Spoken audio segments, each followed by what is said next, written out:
Welcome to today's Hello PEI podcast. Today I am excited to have a very special guest joining us, a man who has navigated Shark Tanks his entire career as the former CEO of the Ontario Real Estate Association, as the past leader of the Ontario Conservative Party, and as a talk radio host in this country's largest market. He has always been generous in sharing his time and his valuable insights over the years. Welcome to Hello PEI, Tim Hudak. Well, hello, PEI. Mike, awesome to see you. We miss you. We miss Yes, you here I'm in the sure. province of Ontario, the real estate world, Barrie, and across the province. But looking at the smile on your face in our conversation, it sounds like you're having a great time now. Move to It's time of the life Charlottetown and here. PEI. Yeah, Good for you. I'm sure Ontario's managing without me, but they're welcome to come and join me here and see what it's all about on PEI. It's a great place. I trust everything's going well for you since we last spoke. Yeah, well, for me personally, happy to talk about it, my family and all that, since the last Hmm. talk, Mike. But for Ontarians as a whole, very worried about where things are going with the For economy, the sure. trade war. They may end up knocking on your door in PEI. At least they've got contacts with a strong real estate agent in Well, thanks for Charlottetown. the plug. Appreciate that. Yeah. For Well, then sure. let's begin our talk with one of yours and my favorite topics, real estate and the real estate market. Well, there's many factors that differentiate the Ontario real estate market from the maritime market. There is no escaping the reality that what happens in Ontario does have some influence on things here. PI sees a significant number of Ontario buyers both of our recreational real estate and increasingly our homes as people maneuver Canadian housing prices and gravitate more and more to areas of the country that present more modestly priced housing opportunities. But suddenly, we're now wondering how shifts in the economy as a result of changes in trade practices between Canada and the US might influence not just the economy, but the real estate market and real estate activity. Do you have any thoughts on all of that? Yeah, Mike, it's absolutely right. Well, number one, I get it, right? Like Yeah. PEI is a beautiful place to live, to raise a family. In fact, my wife Debbie, my daughters Miller, Maitland, and I Mhm. visited in summer of 21. We were just sort of trying to pull out of COVID. We were desperate to escape and had a fantastic time Yeah, in Charlottetown. Of course, I ran into your wife that's right. on the street when we were there visiting. And then I Yeah. guess you call it the up west, right? Western part of the province. Just rented a beautiful Hmm. vacation property for the week. The red sand, the waves, the water It's was warm. beautiful. Yeah. People very, very Yeah. friendly. And oh God, I apologize, I got the term wrong, but we are like within 3 or 4 miles of a lobster fishery or a dock. So the ability, Mike, That's not I being love lobster. specific when you're telling me that, on this island.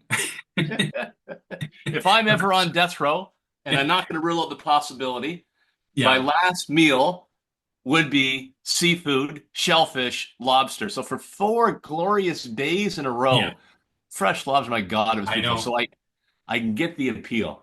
Oh, it's there. And it's funny, like I've been coming here for, 15 years with my wife and, a couple of weeks every summer. And when you're here, you feel an obligation and a determination to eat nothing but seafood the whole time you're here. So it's only now that I've moved here.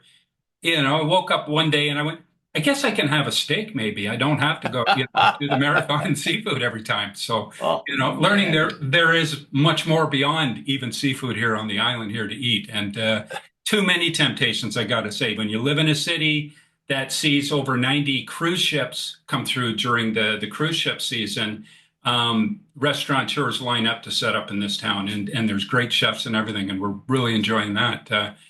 I was surprised when I recently learned that here on PEI, we're seeing a more favorable spring real estate market. There's more favorable numbers compared with Ontario and compared with the rest of Canada. Well, Canada's experienced a bit of a quieting in the last few weeks, and probably as a result of what's happening on the south side of the border there and how it's impacting us. But PI has seen a bit of an uptick in activity that I can only suspect is in part due to the lower interest rates we're experiencing in conjunction with the still comparatively low prices here. What might be your take on the regional differences between, Ontario and the rest of Canada, say, and the Maritimes, if you have anything there? Yeah, I really appreciate that question and your observations there, Mike, from your what Yeah. 20, 25, 26 years of service as a successful realtor and fighting for families every day. You Hmm. stay on top of the market, where trends are going, what's going to happen in the backyard, in the neighborhood. So I was actually at a conference, and your viewers Hello PEI may not know this one, but I know you've probably been there. It's the Buzz Conference. It's one of the bigger real estate conferences Yeah. in Canada.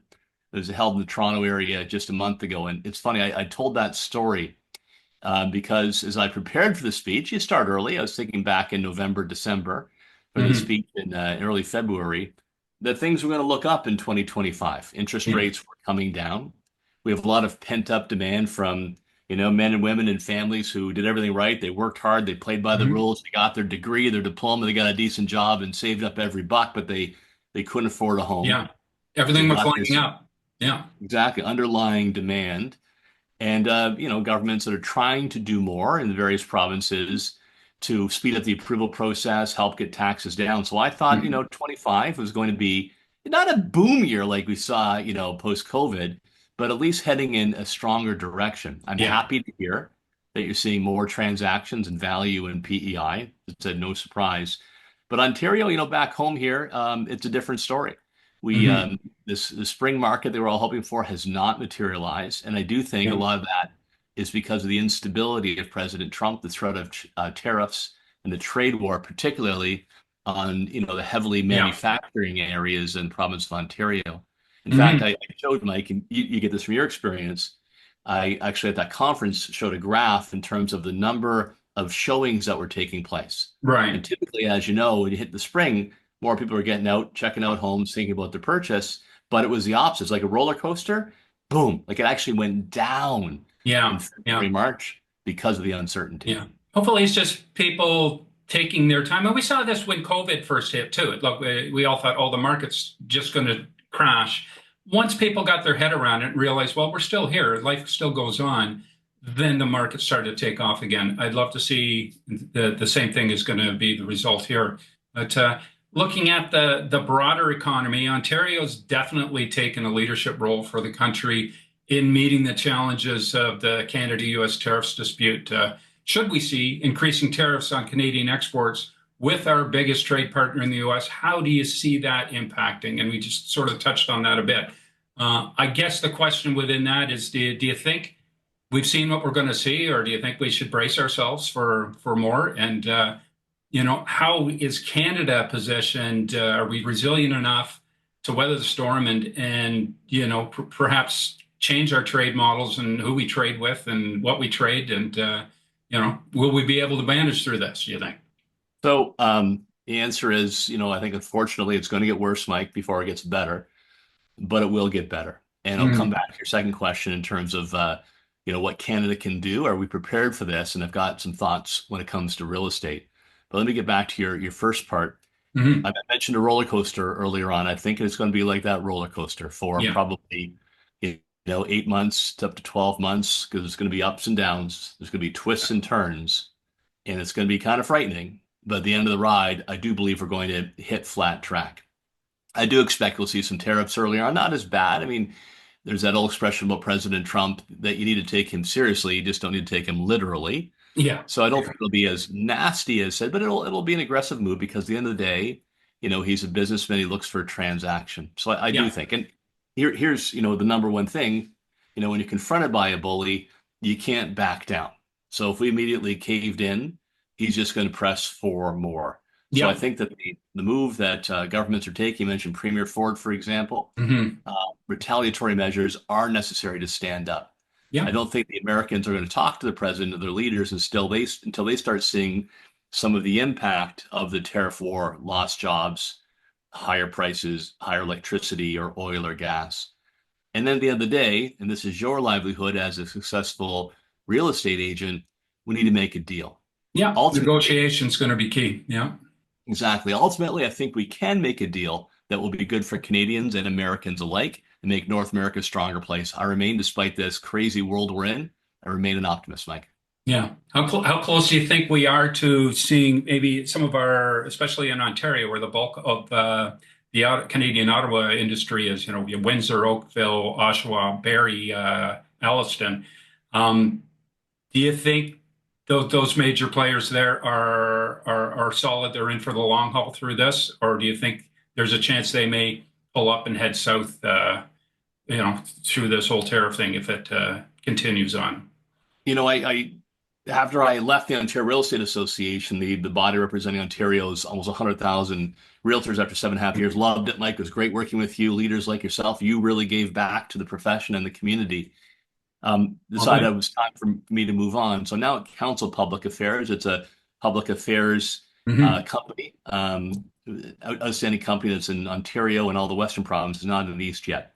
The reason I'm telling you that is we have a number of clients, and there is uncertainty when it Hmm. comes to manufacturing, when it comes to auto, because they don't know where this is going to land at the end of the day. Yeah. But here's I accompanied Premier Ford on his trip to Washington, D.C. I'm not sure how much coverage that received in PEI. It was big news in Yeah. Ontario. I There was followed some, that. I wasn't aware you were a part of that entourage that went yeah, down. I Yeah. was. And Excellent. speaking with Americans in Washington, D.C., a lot of the Republicans or staff members would say, we don't get where President Trump is going here. We Yeah. don't understand why we're attacking Canada.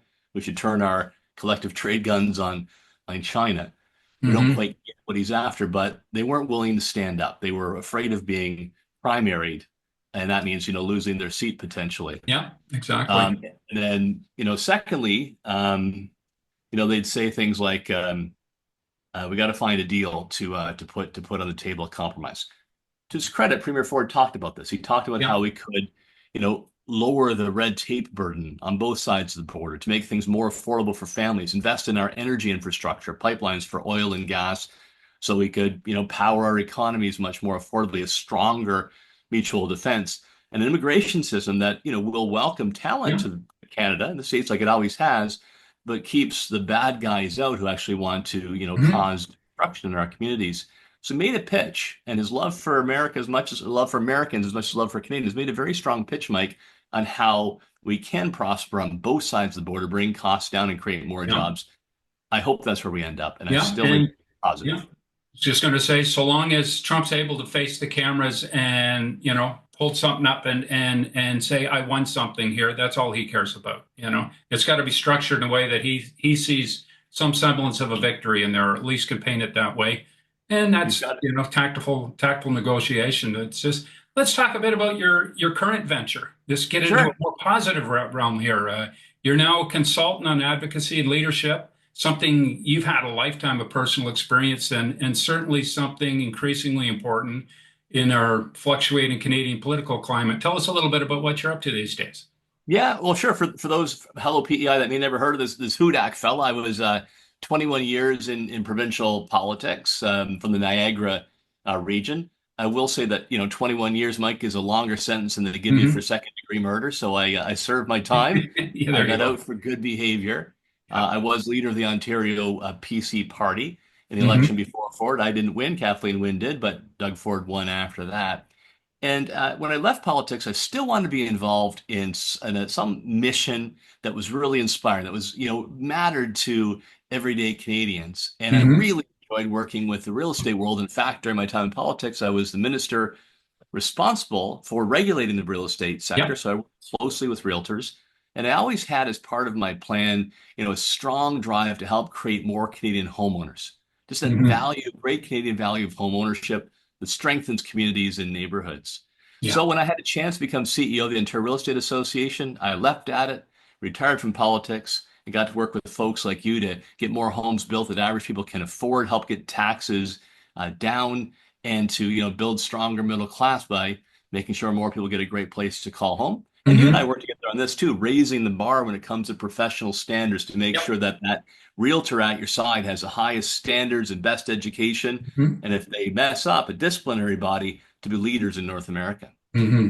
Yeah, and you made some headway over your years there, but it's you can't just put a bow on it. It's an ongoing fight, if you want to call it a fight or challenge there, housing in Canada. And um, I want to believe that when we come through this election, there will be some not just promises made, but commitments made that will see us in a better place with our housing. You always got to, I always want to remain optimistic on that. So yet to be seen, but I think our conservative leader, anyways, I like his plans that he's putting forward. Our new interim prime minister seems to be mirroring them, so they must be good plans if he's willing to take them on and try to call them his own. So we'll see. But Yeah, well, I'll add to that. So, I had 7.5 years at AREA and felt like we had accomplished a lot together, but it was time to move on. And I was offered a chance to be partner at Council Public Affairs, one of Hmm. Canada's leading public affairs companies. Yes. And so we work with various clients, and including in the housing sector. And I think you're right, Mike, that real estate has a chance to be a buoy in this storm. Our Hmm. export industries are going to go through some tough times, some uncertainty, as we just discussed, but real estate is not an export. And Yeah. what it may be impacted to an extent by tariffs, not like manufacturing. So I think Yeah. now is the time for politicians, whether in PEI, Ontario, or nationally, as you just described in this election campaign, to say homeownership can be that economic buoy that keeps our head above Hmm. water during these Hmm. tough times. So getting rid of the GST or the HST in building new homes to bring taxes down, getting Yeah. development charges down, giving incentive to first-time home buyers to get into the market. And what I Hmm. like about Pierre Poilievre's plan is it's carrot and sticks. So Yes. you set goals for Incentivizing municipalities. municipalities. Yeah. You got it exactly. If they hit their target, they get rewarded with the new arena, the new Hmm. highway, the bridge.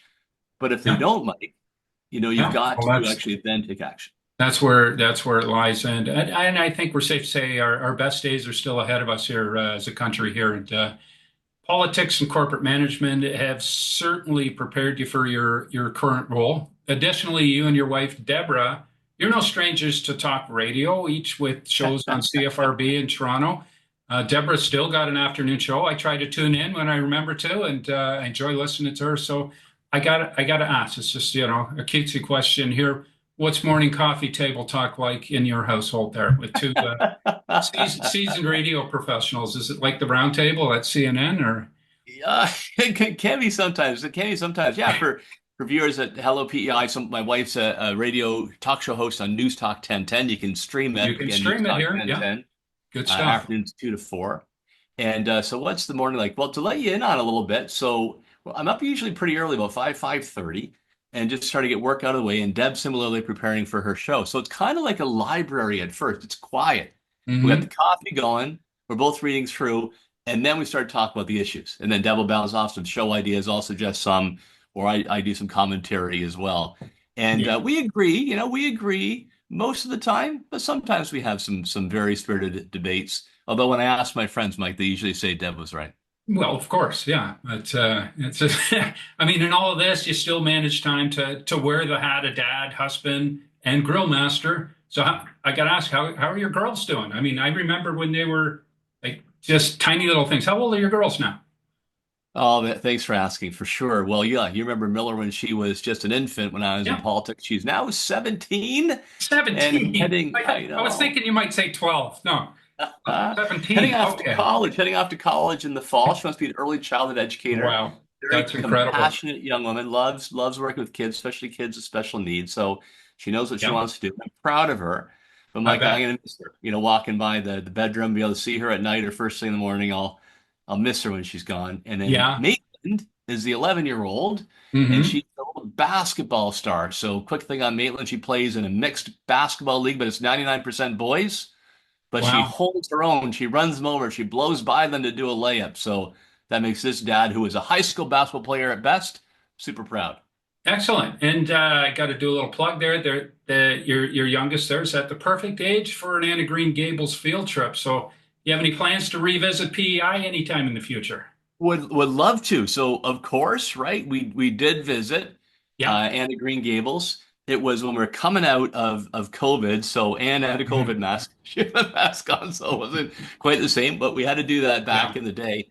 Love to come back. We had a Yeah. fabulous time both in the cities and out on the countryside up west. Although I will say, when we crossed the Confederation Bridge, we did have to get swabbed. That's not still happening, is it?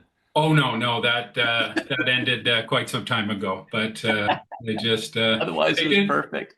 But they won't be picking your pockets on the way out as of if the announcement today holds true. It's just been announced that the bridge tolls are going to be lifted. That's one thing you have to love about elections is the Easter eggs that are presented to us there, and that's one of them. We're going to have our bridge tolls after 30 years lifted. So Well, excited to that will see be that. a big. You got any final thoughts for our listeners here? I'll let you get back to your busy day there.